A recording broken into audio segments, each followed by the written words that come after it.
commencer avant de partir sur l'article.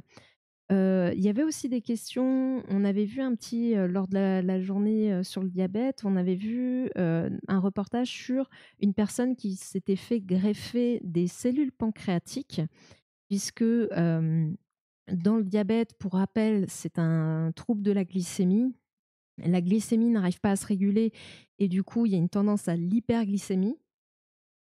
Selon les types de diabète, notamment le diabète de type 1, c'est dû au fait qu'il y a des cellules spécifiques du pancréas qui, sécrètent l'insuline, une hormone qui va permettre de faire baisser la glycémie.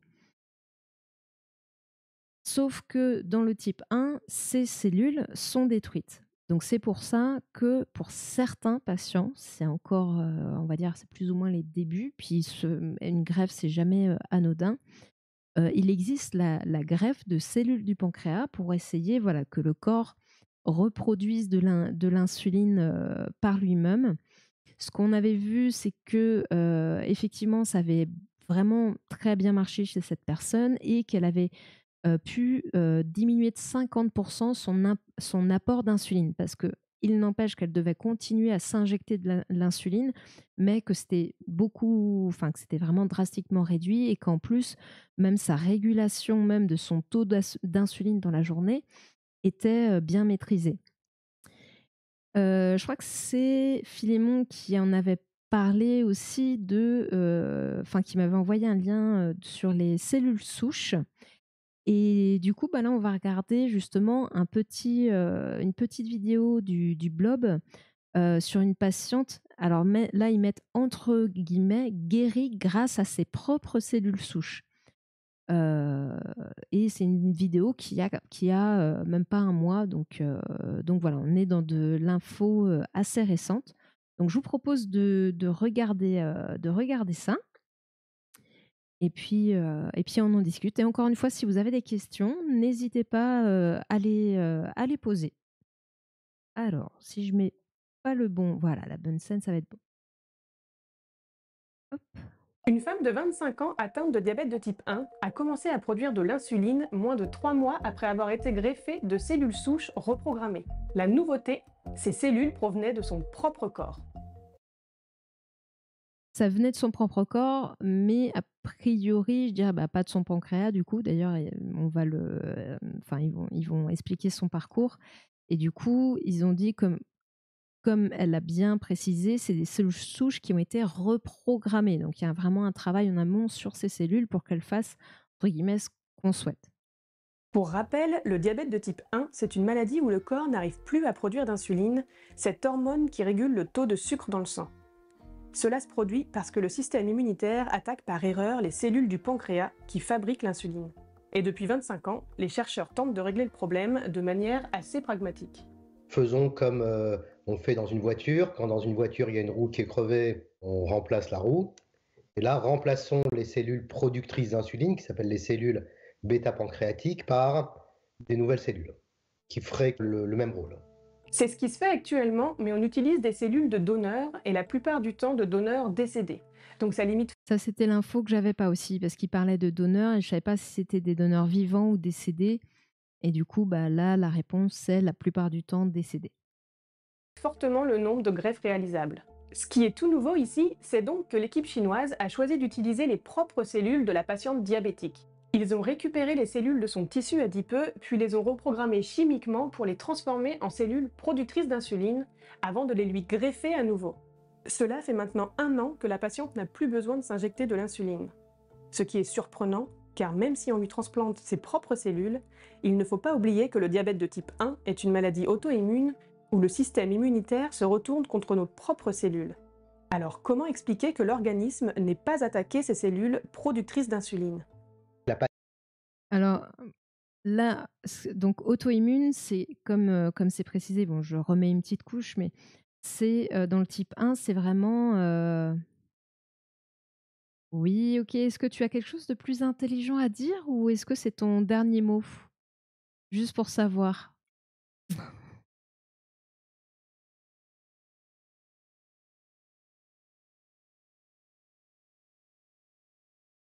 Je pense que tu as mieux à faire, hein. Bonsoir, oui, c'est peut-être mieux, c'est peut-être plus adéquat pour se présenter. Hein?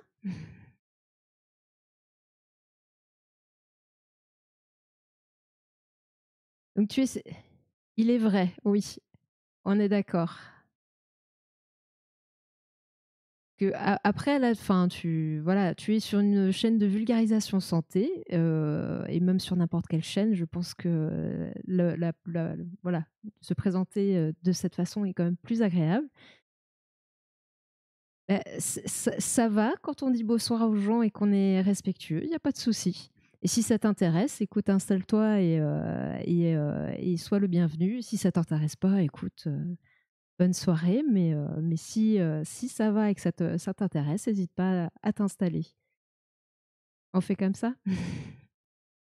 Donc là, oui, la grosse question, c'était, heu, c'était donc le type 1, le corps s'attaque aux cellules du pancréas, normalement, et c'est le corps qui réagit de lui-même. Donc là, la grosse question, c'était, bah, si on lui greffe même si ses propres cellules, qui vont refaire du coup des cellules sécrétrices d'insuline, la grosse question c'est, est-ce que comment, est-ce que ça va pas, est-ce que ça va pas, est-ce que son corps va pas encore une fois se retourner contre ces cellules et on aura fait entre guillemets, tout ça pour rien.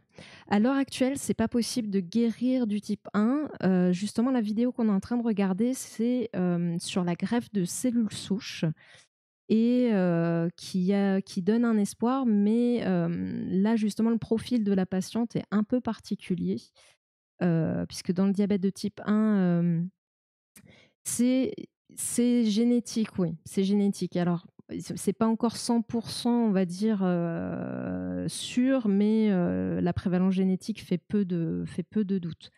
Alors que dans le type 2, il y a aussi un facteur génétique, mais c'est clairement plutôt le comment le c'est aussi l'environnemental joue beaucoup plus un rôle dans le type 2 que dans le type 1. Génétique, donc c'est la merde. Bah, ouais, enfin, ouais.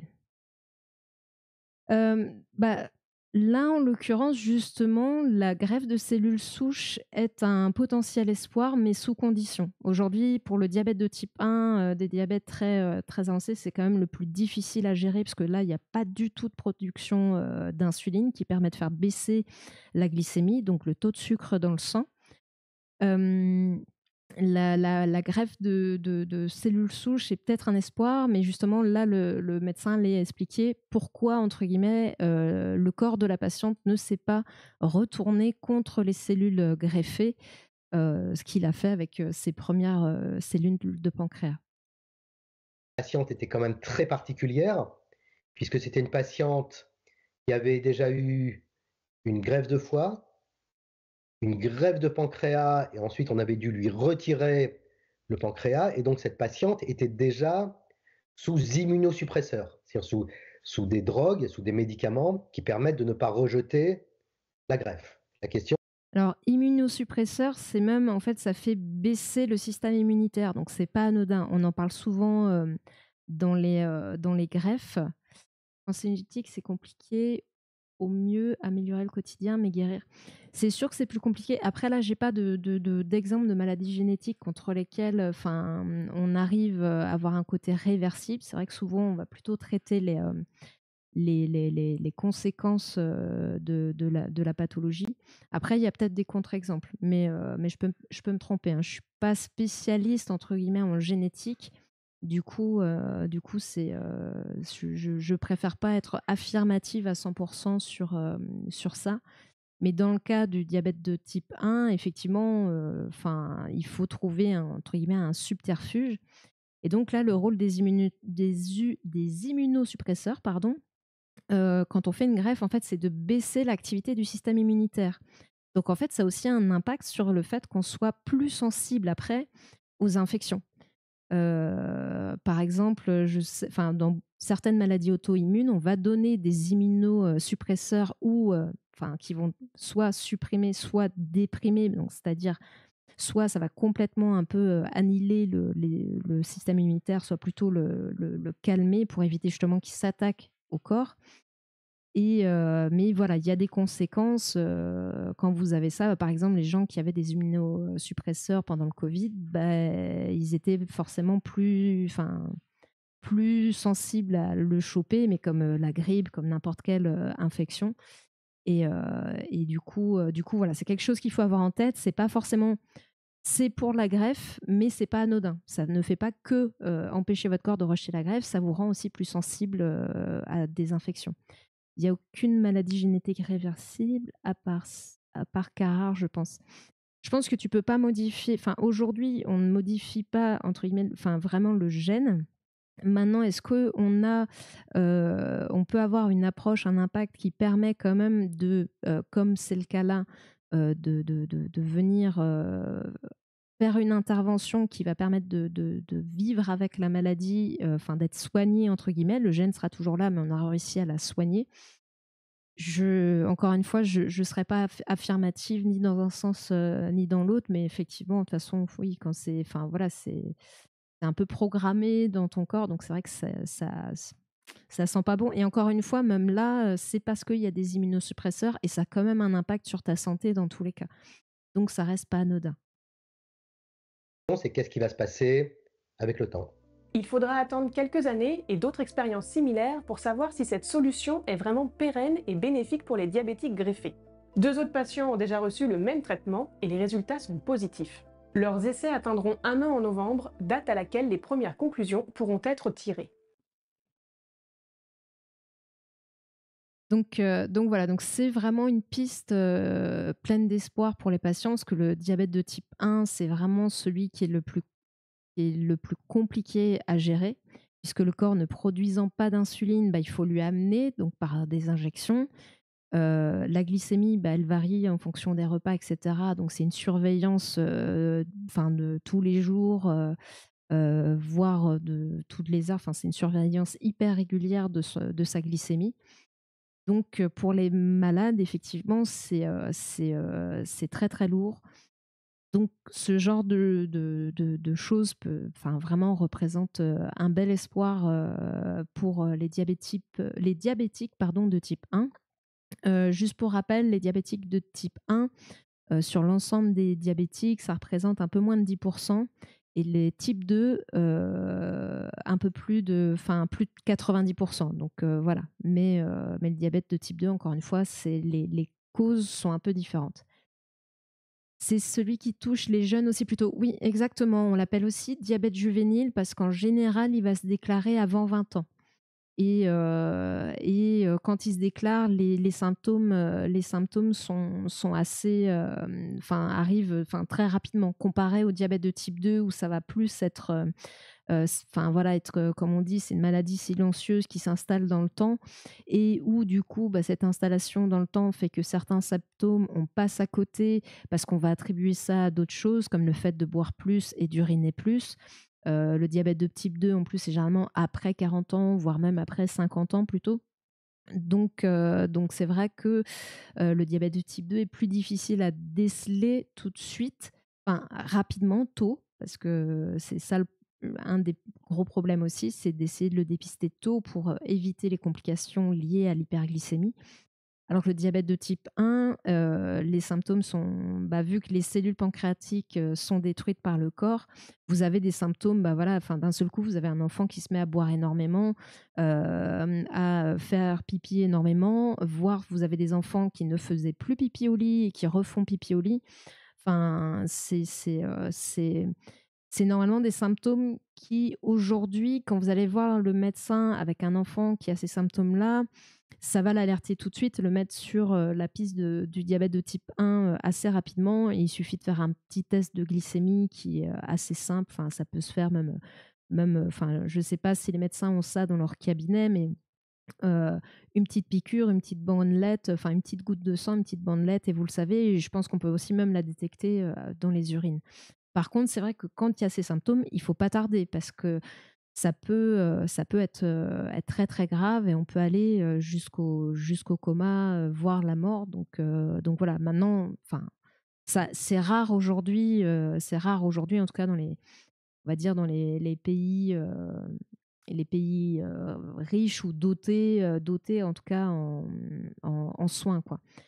Dans les pays, on va dire pauvres ou à bas revenus, je ne sais pas trop, comment ça se passe. D'ailleurs et en sachant qu'en plus, notamment le diabète de type 2, touche d'autant plus, les pays, à bas revenus ou les régions même, on va dire à bas revenus, hein, parce qu'aux États-Unis, c'est aussi une hécatombe, notamment dans les communautés, afro-américaines, heu, qui sont pas forcément les plus riches et où, bah, là, le diabète de type 2 fait des ravages et même chez les enfants. Vous avez aujourd'hui des enfants qui commencent à avoir un prédiabète à 5 6 ans. Un prédiabète de type 2, hein. Là, je parle pas d'un type 1. Donc voilà, je sais plus pourquoi je suis partie, là-dessus, mais oui, oui, diabète de type 1, plutôt les jeunes. Il y a une variante qui s'appelle, le LADA, alors je ne sais plus ce que ça veut dire, hein, parce que c'est LADA, qui est, un diabète de type 1 qui va toucher les adultes et qui est souvent enfin qui est très rare quand même, mais qui est mal diagnostiqué parce que comme il touche les adultes, souvent on va le mettre ça sous le compte d'un diabète de type 2. Alors qu'en fait, non, pas du tout. C'est un diabète de type 1 et ce qui a tendance à retarder un petit peu la prise en charge, parce qu'on va donner des médicaments pour le type 1, donc plutôt pour essayer de résoudre une insulinorésistance, donc le fait que les cellules ne répondent plus à l'insuline, hein, parce que pour rappel, l'insuline, c'est la petite clé qui va permettre, entre guillemets, d'ouvrir la porte des cellules pour que le glucose rentre dedans pour leur donner de l'énergie. Donc si l'insuline fonctionne mal, le glucose, il reste dans la circulation et donc on a une hyperglycémie. En général, ils n'ont pas le test au cabinet, c'est pas hygiénique, il faut souvent s'y reprendre à plusieurs fois, encore plus compliqué que quel sur quelqu'un d'autre. OK, d'accord, OK. J'avais le doute parce que dans certains écrits que j'ai pu lire, ils avaient l'air de dire que, ça pouvait se tester, chez un médecin. Donc voilà, après, peut-être que les pratiques sont différentes encore une fois selon, les endroits dans le monde, où vous êtes. Mais voilà, OK. Après, ouais, enfin, après une prise de sang, ça se fait et même dans le cas enfin, même si on a une tendance à faire une prise de glycémie à jeun, c'est ce qu'on fait quand on fait un suivi, il est aussi possible de faire une prise de glycémie, pendant la journée puisque le taux de 1,26 grammes par litre de sang, c'est le taux à jeun qu'il ne faut pas dépasser, mais le taux tout au long de la journée doit jamais aussi dépasser 2 grammes par litre. Donc c'est aussi un indicateur. Après, dans les urines, peut y avoir aussi la recherche de corps cétoniques. Ça, c'est quand c'est bien avancé et on a de l'acétone qui est produit parce qu'on va chercher de l'énergie avec les graisses du foie et que ça produit de l'acétone et on va retrouver donc des corps cétoniques dans les urines. Mais ça, c'est dans un stade avancé. Après, encore une fois, ça peut aller très vite, chez le type 1. Sur le test, moi, il y avait un dessin, une pomme, une moitié de pomme, un trognon de pomme. OK. OK. Il y a aussi l'hémoglobine glyquée, je crois, pour le test volontaire ou quelque chose. Oui, oui, exactement, exactement. L'hémoglobine glyquée, c'est pour ça que généralement le suivi, la prise de sang est faite tous les 3 mois parce que l'hémoglobine glyquée permet d'avoir une moyenne de la glycémie sur les 3 derniers mois. En fait, le glucose va venir se lier à l'hémoglobine, donc enfin aux globules rouges, et en fonction du taux d'hémoglobine qu'il y a, plus vous avez d'hémoglobine glyquée, plus ça veut dire que la moyenne de glycémie était élevée, et plus il est bas, plus ça veut dire qu'elle était basse. Et à jeun, ouais. Et à jeun, ouais. Mais je voulais préciser encore autre chose, mais j'ai oublié. Mais s'il y a la queue, ça gargouille. J'imagine. De toute façon, les prises de sang à jeun, on a juste qu'une hâte, c'est de passer pour pouvoir aller manger un petit bout en général. C'est le côté pas cool de la prise de sang à jeun. Mais oui, après l'hémoglobine glyquée, c'est utilisé voilà, dans quasiment tous les cas, mais il y a certains cas où bah, c'est pas forcément, entre guillemets, «un bon indicateur». Par exemple, quand il y a une anémie, c'est-à-dire que vous avez moins de globules rouges des troubles au niveau du fer. Alors après, je pense que ça a à voir avec le fait que le fer et les globules rouges, il y a un truc, je crois. Enfin voilà, il y a quelques cas où l'hémoglobine glyquée est pas forcément complètement pris en compte et qu'il vaut mieux du coup prendre régulièrement la glycémie. Régulièrement, on parle tous les jours, hein, pour avoir une moyenne que de se fier uniquement à l'hémoglobine glyquée. Et puis l'hémoglobine glyquée, c'est une moyenne. Ça ne vous dit pas comment, à l'intérieur de cette moyenne, votre glycémie a varié. A varié en 2 mots, hein, je vous connais. Aussi appelée prise de sang, pruneau à jeun. Elle est bonne, elle est bonne, elle est bonne. Vous faites, je pense que vous faites un concours, hein. C'est le concours des jeux de mots dans le chat. Ça me plaît beaucoup, ça me plaît beaucoup. Je vais peut-être rebaptiser Sentez-vous curieux, jeu de mots. Donc voilà, donc ça c'était pour le diabète de type 1. Donc pour compléter un petit peu ce qu'on avait déjà dit, et puis voilà, c'est un porteur d'espoir parce que diabète de type 1, diabète de type 2, aujourd'hui on n'en guérit pas. Et de ce qu'on peut voir presque là tout de suite, on a presque envie de dire qu'il y a plus un chemin pour la guérison du type 1 que le type 2, ce qui peut paraître assez paradoxal. Euh, Sauf si vous êtes pré-diabétique, donc c'est-à-dire pas encore diabétique, vous êtes entre 1,10 et 1,26, là vous êtes dans ce qu'on appelle le pré-diabète. C'est possible avec, en gros, en revoyant l'hygiène de vie, parce qu'en gros, c'est la nourriture, l'activité, qui sont les deux premiers leviers pour réguler la glycémie. C'est aussi valable pour le type 1. Et dans un prédiabète de type 2, en regardant ça, en essayant de modifier certaines choses, vous pouvez sortir du prédiabète et ne pas tomber dans le diabète. Parce qu'une fois qu'on est dans le diabète, là, c'est un suivi hyper régulier, quoi. Ce que j'ai en tête, c'est que c'est le fer qui fixe l'oxygène dans les globules rouges. Ouais, c'est ce que j'ai en tête aussi, mais quand j'ai des petits doutes comme ça, pour éviter de dire des bêtises, je reste un petit peu vague et il me semble qu'il y a un lien, mais sans certitude. Donc merci de préciser, mais parce que je crois que effectivement, oui, c'est ce que j'ai en tête aussi. L'hémoglobine glyquée tous les 3 mois, donc à chaque fois, il y a un test créatine urée tous les 6 mois, une fois sur 2, et un test EAL, alors ça je ne sais pas ce que c'est, microalbumine, une fois par an. Alors, le test créatine urée, moi j'associe ça au rein, je ne sais pas si je me trompe ou pas, et même l'albumine, j'aurais tendance à le faire aussi. Parce que le diabète aussi va solliciter plus que de raison les reins, puisque le corps va chercher par tous les moyens à faire baisser l'hyperglycémie et sans forcément aller jusqu'au gros trouble où on va boire énormément, enfin beaucoup plus et vraiment uriner beaucoup plus, hein. Même on peut être un peu dans l'entre-deux et ça suffit à fatiguer les reins qui vont essayer de filtrer beaucoup plus que ce pourquoi, entre guillemets, ils sont faits, quoi. Donc voilà, mais j'ai un petit doute, mais comme ça, de toute façon, quand on avait vu les complications et les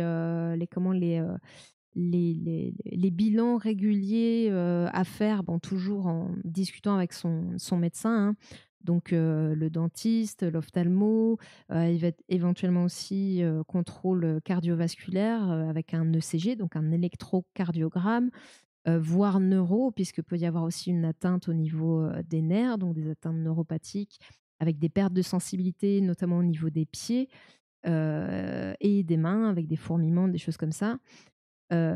Du coup, ce qui fait comme aussi, enfin voilà, je vais revenir sur les pieds parce que je pense que ça, c'est bien de le rappeler, d'insister parce que malheureusement, c'est comme ça que on a des patients. Alors, il y a un trouble de la cicatrisation avec l'hyperglycémie. Et il y a on est plus sensible aussi au fait de, entre guillemets, choper des infections. Donc quand vous faites trouble de la cicatrisation, facilité à avoir des infections Et troubles de la sensibilité, les pieds, c'est une partie de votre corps qui subit beaucoup de contraintes, hein, rien qu'à la marche, elle prend quand même tout votre poids. Plus dans les chaussures, peut y avoir des frottements, etc. Et quand on n'a pas de sensibilité, on ne se rend pas forcément compte que on s'est blessé. Et cette blessure, elle peut s'aggraver parce qu'elle ne va pas réussir à cicatriser. Puis le frottement va continuer parce qu'on n'a pas senti, puis on n'a pas forcément vu qu'on était blessé. Et ça peut s'aggraver, ça peut s'infecter. Et dans le pire des cas, ça peut engendrer une amputation, voire même une septicémie, c'est-à-dire une infection généralisée. Et ça peut aller jusqu'à la mort. Donc, bien surveiller régulièrement, regarder ses pieds si on a des petites blessures, et même si on a une blessure à un autre endroit, être tout de suite vigilant dans les soins à apporter pour éviter voilà, que ça parte en cacahuète, quoi. Donc voilà. Mais le test EAL, il faudrait que je connais pas tous les tests, du coup il y a une partie de moi qui a envie de regarder ce que c'est. Je vais voir si je trouve. Si je trouve rapidement, on regarde. Sinon, alors, je crois que c'est vitamines et hormones. Ce qui paraît cohérent, sachant que l'insuline est une hormone, donc d'aller regarder les troubles au niveau des hormones, ça paraît cohérent. Alors là, j'ai un truc, mais est-ce que je... Non, j'étais sûre que sur ce site... Hop.